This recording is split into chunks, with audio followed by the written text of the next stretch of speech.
Hello. Welcome back to today's Culminating Experience presentations. My name is Alexandra Zapata, the Program Assistant of the Berklee Global Jazz Institute. Before we begin, I'd like to acknowledge and thank some of the leaders that supported our student success throughout this academic year. Thank you to our deans from the Professional Performance Division, Dean Sean Skeet and Associate Dean Karen Bell. Thank you to our dean from the Graduate Studies Division, Dean Sindhu Revaluri. We would also like to thank our directors from the Berklee Global Jazz Institute, founder and artistic director Danilo Perez, and managing director Marco Piñataro. Thank you to Associate Director Mary McClory, Department Coordinator of Academic Affairs Ruben McFarlane, and the Graduate Studies team for setting up this event. Our next student is Jacob Fleener.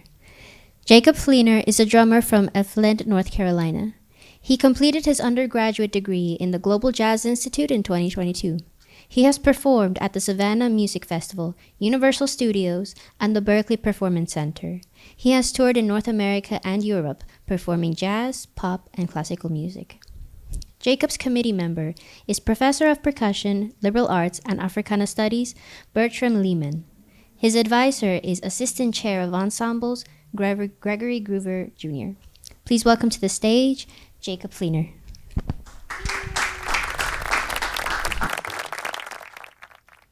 Hello, and thank you for coming to my CE presentation, Hope is a Song in a Weary Throat, Finding Hope for the Rural South Through Re-Engagement with Tradition.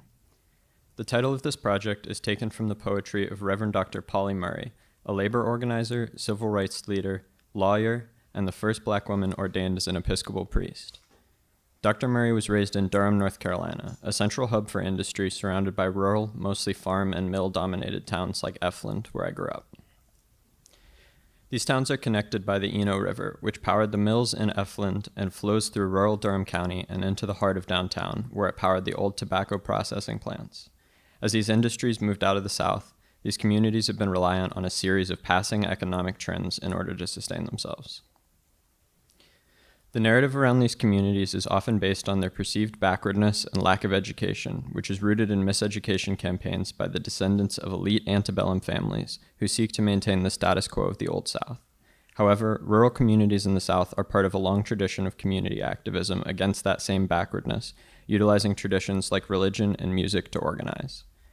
Through my research, I began to view religion and folk traditions as social tools that communities build to navigate the complex social structures that have allowed humans to thrive. As we added tools to our tool belt like music, dance, and language, humans also created frameworks for utilizing these tools. Although the frameworks that dominate the South, like religion, have often been manipulated by the same groups seeking to reinforce hierarchy and division, they have also been a vital part of the many movements in the region that sought to move communities forward instead of holding them back. In this project, I will highlight the stories of 3 people and organizations who are related to my community and used established tools to advocate for themselves and others. The first, as I previously mentioned, is Dr. Polly Murray, whose advocacy in the Episcopal Church helped to make a place for the diverse voices that made up that church and is a guide that the Durham community follows to this day. I will also highlight the Southern Tenants Farmers Union, an integrated labor rights union in the 1930s and 40s that used folk and religious traditions to organize for an end to the unfair sharecropping system. The last organization I will highlight is one that I was lucky to work with through their yearly music festival, the Eno River Association, which is a land trust in Durham, North Carolina, engaged with environmental stewardship and using indigenous epistemologies for environmental sustainability that were disrupted due to colonization in an effort to combat the environmental crisis. Before I begin, I will quickly read a quote from Facing South, the weekly newsletter of the Institute for Southern Studies based in Durham, North Carolina. This quote helps to emphasize why it is so important for rural communities to find ways to advocate for themselves that don't rely on financial or other aid from outside sources. In today's political climate, the terms rural and southern tend to conjure up a specific image for many people: white, working class, and pro-Trump. This assumption has led many Trump opponents to reject policies aimed at aiding rural America. It's not just progressives who are quick to dismiss the needs of small-town residents in the wake of recent elections. In a 2016 column, the Conservative National Review, Kevin D. Williamson wrote, "The truth about these dysfunctional, downscale communities is that they deserve to die." The fact is, the rural South includes some of the country's most diverse and economically depressed communities. The refusal To recognize their needs would only deepen the suffering of people already in a desperate situation and further victimize some of the most historically marginalized communities in America. My first composition is inspired by Pauli Murray's life, and the video accompaniment provides quotes about her life from news articles written when she was first ordained as a priest that chronicle her use of writing, law, and religion as frameworks for her to exercise her values.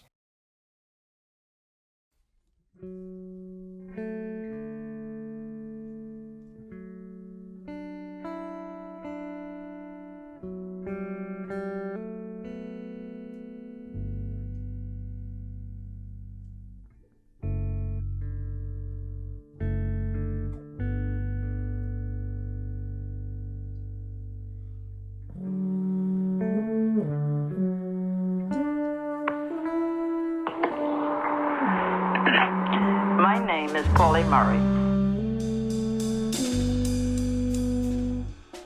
and I am Professor of American Studies at Brandeis University. I am an attorney holding a degree of Doctor of Juridical Science from Yale University School of Law. And my field of concentration for almost 30 years has been constitutional law in the field of human rights.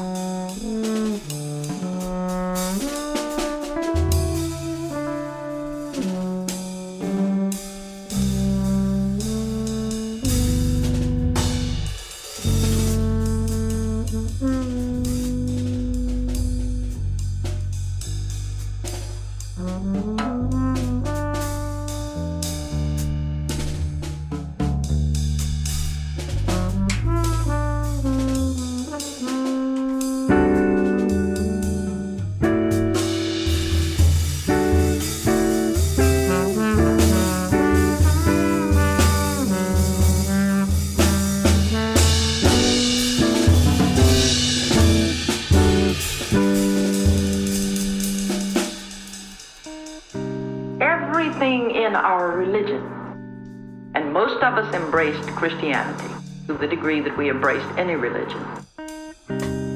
Everything in our religion gives us a clue to creativity,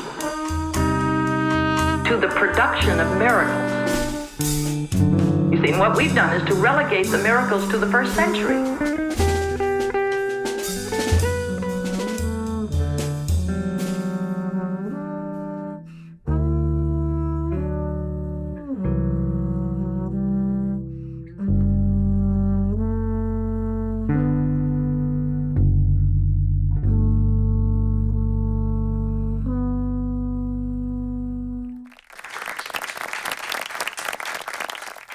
Pauli Murray's activist journey began in the labor unions of the 1930s and 40s that utilized similar religious framework for advocating for labor and economic justice in the rural South. My second composition is based on a hymn called Gospel Plow, which is a reference to a Bible verse about a farmer continuing to work their land as a metaphor for maintaining one's faith. The plow is also the symbol of the Southern Tenants Farmers Union, an integrated labor rights union that was active in the South in the 30s and 40s and laid the foundation for future organizations that were rooted in tradition and community activism. Union founders recognized how rituals helped to reinforce the community element of the union and strengthen their ties in the face of violent resistance.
Thank you.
The second half of my project is intended to explore the theme of hope in Pauli Murray's writing. The phrase, "hope is a song in a weary throat," emphasizes active participation that is necessary for creating change in a community.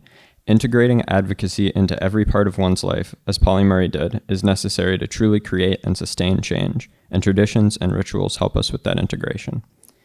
The Eno River Association represents this active participation in advocacy for environmental justice, using a land stewardship framework, which emphasizes being caretakers of our ecosystems, as opposed to pure conservation, which creates a divide between humans and nature. They also utilize sustainability practices that were practiced by indigenous communities in the area prior to colonization. This video focuses on a controlled burn, which is a fire purposely set by land stewards, and helps to create ecosystems that are resistant to wildfire and the effect of human development. I use the melody from the hymn "Down to the River to Pray" for this composition to connect the usage of the Eno River to control and direct this fire to the usage of tradition as a framework for advocacy.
Thank you.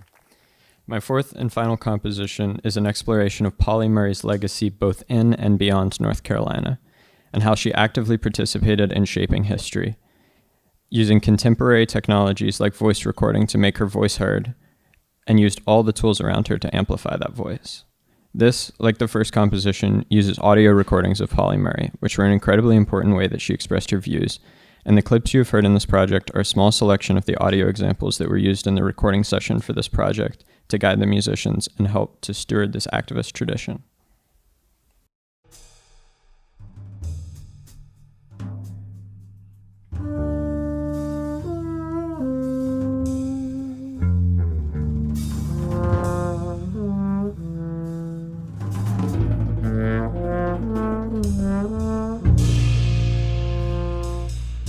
I grew up in grandfather's house, Grandfather Fitzgerald's house.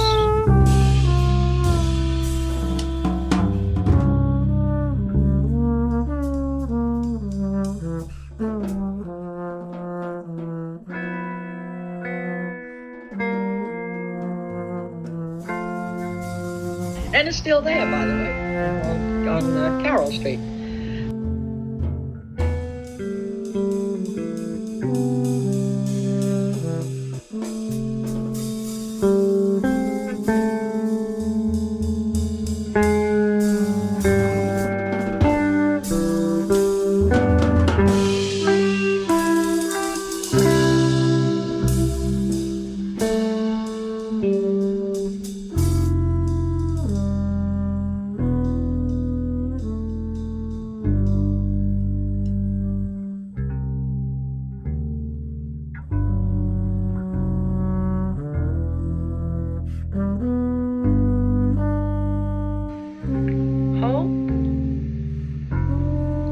Is a crushed stalk between clenched fingers. Hope is a bird's wing broken by a stone. Hope is a word in a tuneless ditty, a word whispered with the wind, a dream of 40 acres and a mew, a cabin of one's own, a moment to rest, a name and place for one's children and children's children at last. Hope is a song in a weary throat.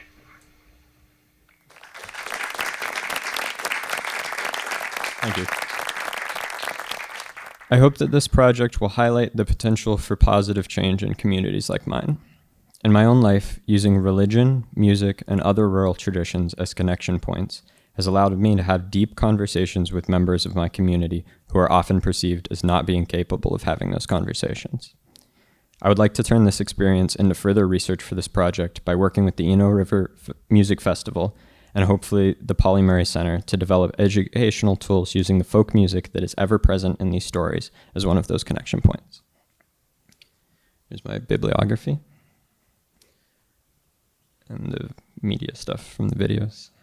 And thank you to Danilo Perez and Marco Pianataro, the directors of the program, my panelists, Gregory Groover Jr. and Bertram Lehman, my band, Khaled Rezik and Nico Malinowski, Daniel Babai for his help in the recording process, all the people who helped me in my research for this project, and my family.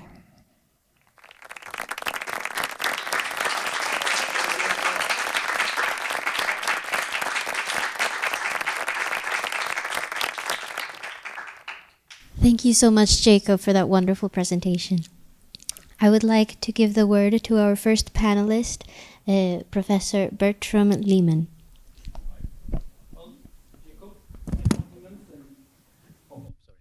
My compliments and a wonderful presentation, hearing the music, wonderful. And I just want to say a few things.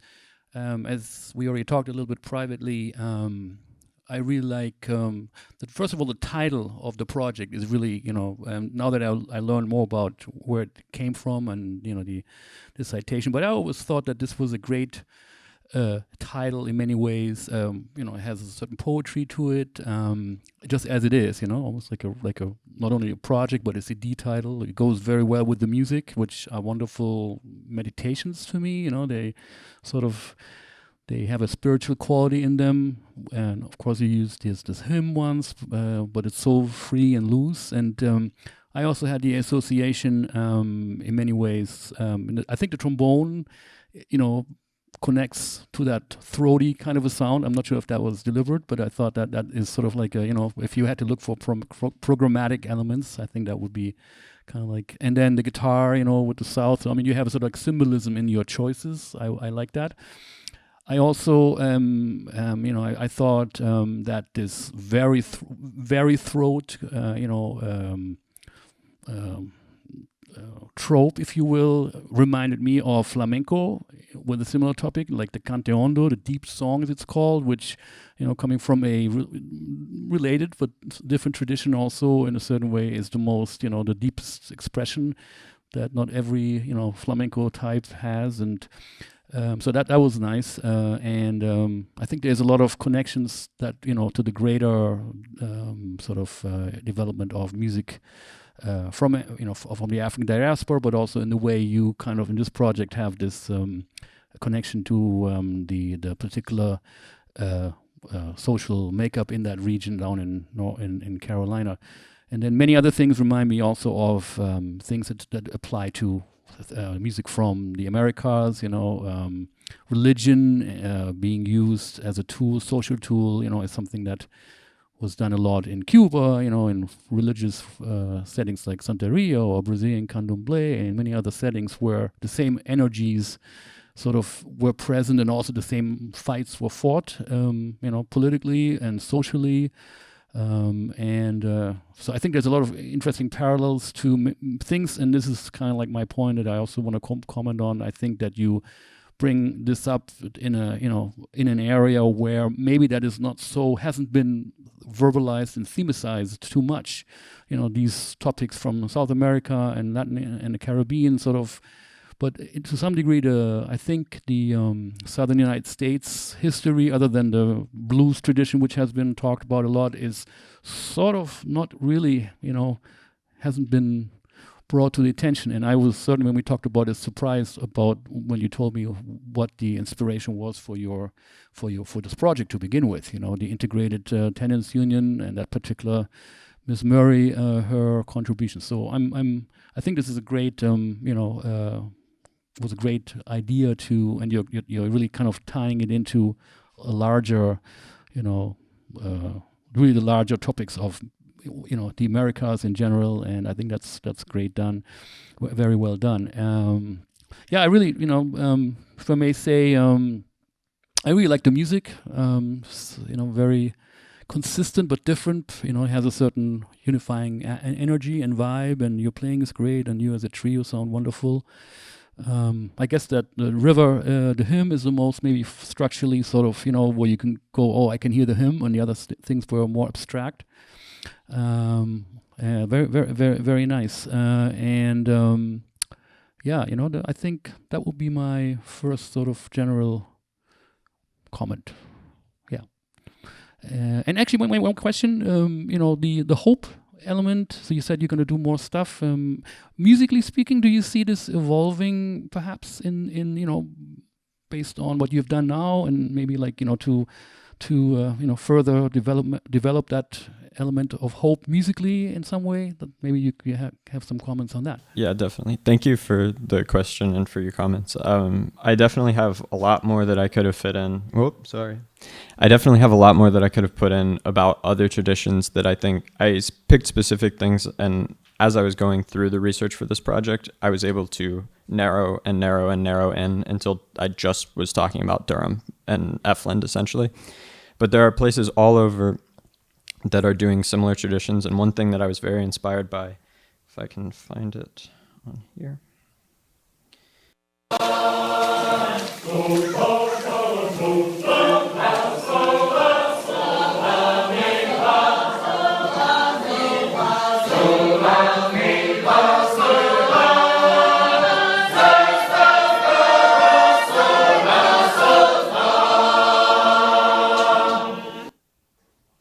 So that's from a church in, I believe, Alabama that is performing what's called sacred harp singing, which is a type of church music that's written with these symbols instead of notes, so that people who aren't literate in music can sing and create these very complex harmonies just by memorizing the shapes.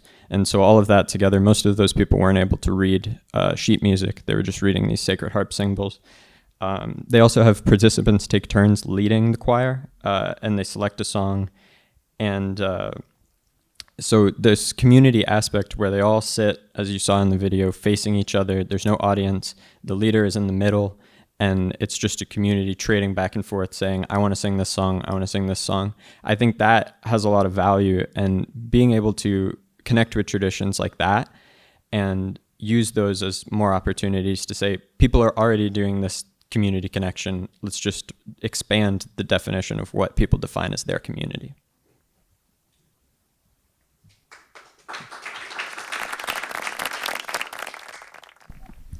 Thank you, Jacob. And thank you, Professor, for your comments and questions.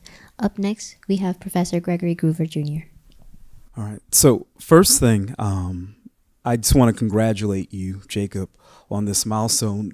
I've been inspired just kind of watching and helping to navigate and sometimes just listening. And as you know, the many meetings we had throughout the year, one thing that's been impressive to me among the many things about your project and you and the way you've captured the essence of what you're looking, your work is, you know, you had, when we first met and I was going through some of my notes, you had like 20,000 things you wanted to do. And you just said it yourself. You had to really distill it into what are like the 3 elements, the 4 elements that you want to showcase. And you're grappling on really complicated history and complicated discussions, right? So, you know, as someone with deep roots in the South, right, or my family, but someone who grew up in the North, as you and I both know, we spoke about, there's a lot of perception on the South and what that looks like. And there is an element of, well, the North has it together, and that's something that has been throughout our country from forever, right? We've got the answers, and the South still has the work to be done. And I remember talking to you about, like, how do you tell the story and what you've seen growing up and seeing some of the things that you've known to be truth and some of the positive things that are happening in your community. And when you move up to Boston, it's like, oh, wait a minute, you know, not everything is right up here, right? So you've lived that experience. I think you've done a great job of showcasing that. I'm proud of the way that you were able to distill things down in a really concise, clear manner for those who are not familiar with that region of the world, for those who are not familiar with Dr. Pauli Murray. Myself, as even with deep religious connections to, you know, the African Methodist Episcopal Church, had no idea who Pauli Murray was, and the time that she spent here and her, you know, suing Harvard and all the things that you taught me about, right, was really inspiring for me. And I guess musically speaking, as Bertram said, it was really beautiful music. I love the theme, the hymn-like, chorale-like, that theme that goes throughout.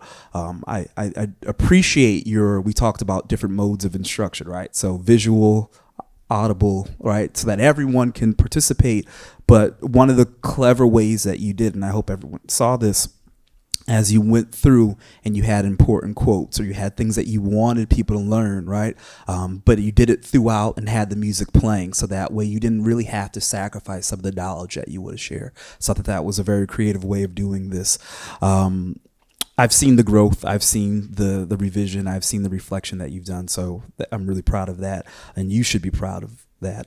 I think this is another great example of, and as someone who's not as a practicing musician in this style and playing free music, I appreciated, much like this project that's really big, how you were able to distill within the music, just using 3 voices, right? Your drums, the guitar, and trombone to tell this really massive project and story. So I think you did a lot with a little, and it's a perfect example that sometimes more isn't more, right? You can do a lot with a little and make it impactful. Great imagery in the music. I guess if I had a couple questions for you, I'm curious, and I guess it's a three-parter, but I'll throw them all out and take whatever you can and want to answer. What I was curious about, once again, the Southern Tenants Union, right? We know the story of sharecroppers to a degree, and we know that history, but when you talk about how you were able to dispel some of the myths about the South by using that as one of the lenses, because there's an agricultural part of your project, there's a community element, there's a religious element, and then I guess I'll just make it a two-part question. Can you tell us about your choice of choosing and exploring just those three instruments to navigate these three primary themes: religion, Pauli Murray's life, agriculture or preservation of the land, and then how much dialogue did you have to have with the band in order to, maybe they're not as familiar like myself, how much did you have to speak with them in order to direct them, or did you not at all? What was your process? Thank you, Gregory, for all your help. This was really helpful for navigating this. As you said, it's a very complex topic, so you were very helpful for that. And thank you for your question. The trio setting was, like Bertram said, very influenced by the trombone sort of representing the voice, and the guitar obviously representing all the string instruments that are a part of the folk traditions in the South. And putting that together in the studio really took much more. I have an example of the sheet music, and it's almost funny because it's so blank and bare. There's barely any chord symbols. It's just a melody and a couple repeat signs. So most of the rehearsals and everything were spent talking about the topic, listening to music, because one thing that I struggled with a lot was trying to get those things like picking patterns, for example, are very difficult, or you can write them out in music, but it looks insanely complicated for something that's really not that complicated. And so we spent a lot of time listening to examples like this. This is a singer from the Piedmont of North Carolina, which is where Durham is, Elizabeth Cotton, and she's playing a genre called Piedmont blues, which is fairly unique to North Carolina. And it's influenced by blues and Appalachian folk music, but also ragtime piano and string band traditions from the South.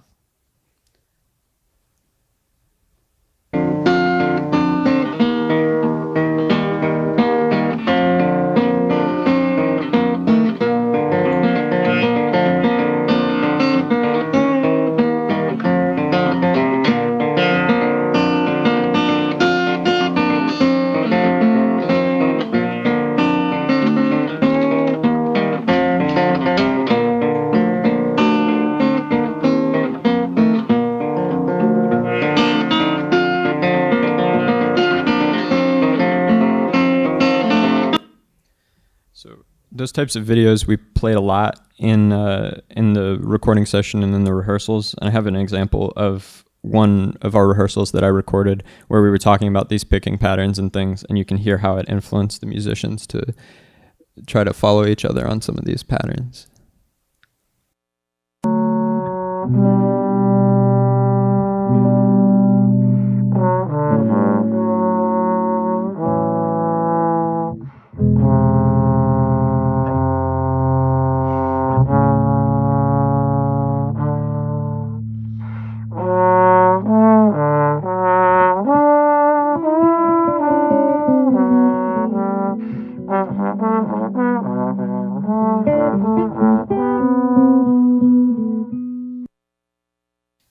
So those are the types of things that we talked about, and trying to make a style that sounded like what I imagined in the Sacred Harp video. Also, I like the fact that they have their door open and they're singing very loudly. The video starts outside and walks into the building, which is very common in the South. There's music everywhere all the time, and I wanted the project to feel like the amalgamation of all of those things happening on top of one another rather than going from one genre to another.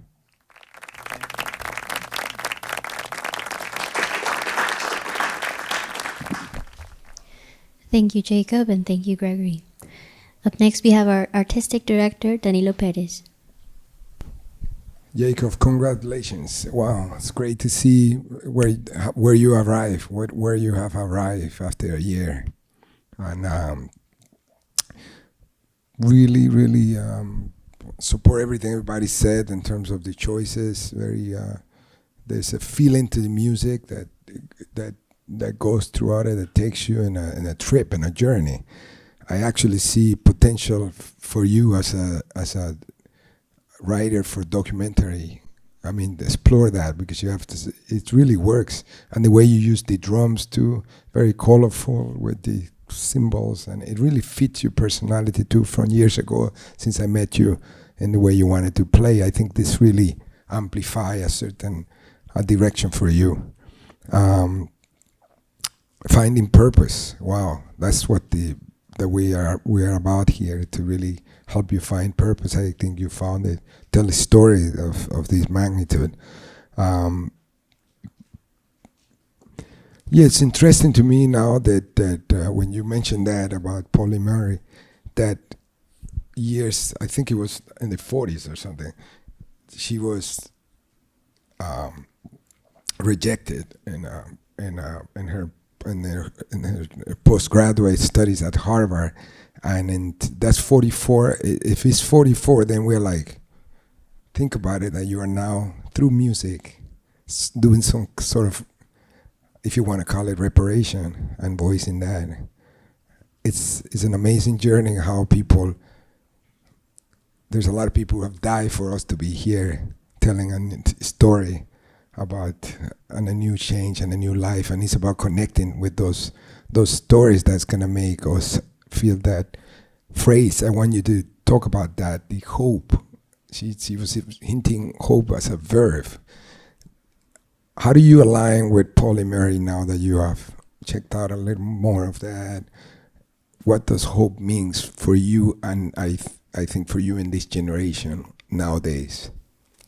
Thank you for that. That's a really great question, and that's something that I really started to think about more towards the end of the project as I was putting together that last composition. And I think that I've always felt this sense of hope about where I'm from, because I grew up having these conversations, and my parents also, my dad is from North Carolina and my mom is from West Virginia. So they grew up having these conversations as well, and told me that it's possible to connect with people, even, and sometimes especially when they seem like they're the most divided, is when those communities can come together. And I think, let me go through it real quick, sorry.